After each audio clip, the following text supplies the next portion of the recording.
Assalamualaikum warahmatullahi wabarakatuh. Perkenalkan, nama saya Dwi Kartini Aprilia. Nah, kali ini saya akan membahas tentang teknologi pemrograman mobile. Langsung saja ke teknik komputer. Jadi, teknik komputer ini bidang yang mengkombinasikan teknik elektronika dengan ilmu komputer. Jadi, dia itu gabungan antara hardware dan juga software. Teknik komputer itu RPL atau software engineering yang berbasis jaringan. Selain itu, basisnya itu kecerdasan buatan dan sistem tertanam. Jadi dia ini seperti komputer kecil. Kemudian pada revolusi 1, mesin uap menjadi alat mekanis pertama dalam industri tekstil pada revolusi ini. Selanjutnya ke revolusi 2. Nah, pada revolusi ini muncul sistem conveyor belt yang bisa mempercepat proses produksi dan juga penciptaan penggerak mesin jarak jauh yang memberikan dampak pada alat untuk perang dunia. Lalu ada revolusi 3. Revolusi industri ini ditandai dengan satuan komputasi data.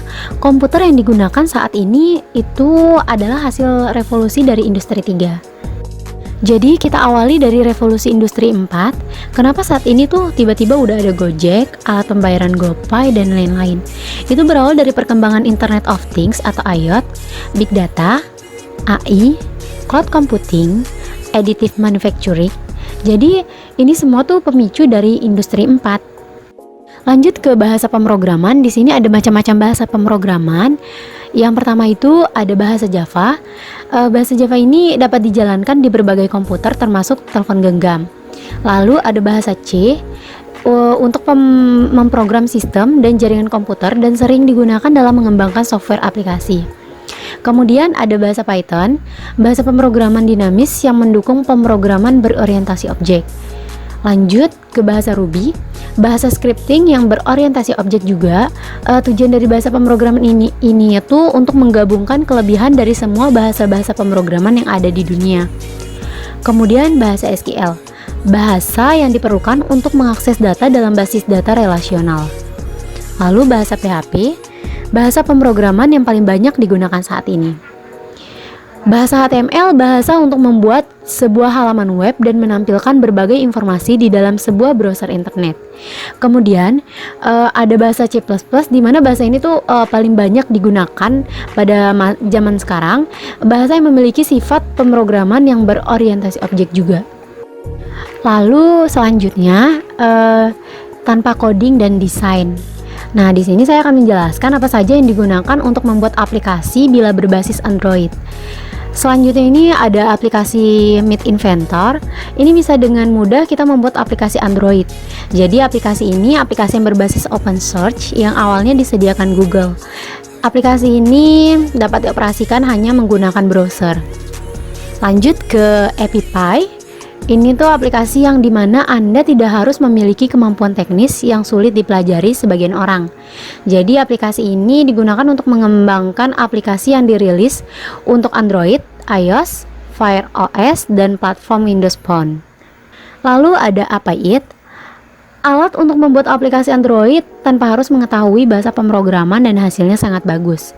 Selanjutnya ada aplikasi Geyser, layanan berbasis online yang memungkinkan pengguna membuat aplikasi Android mereka dari konten sebuah website.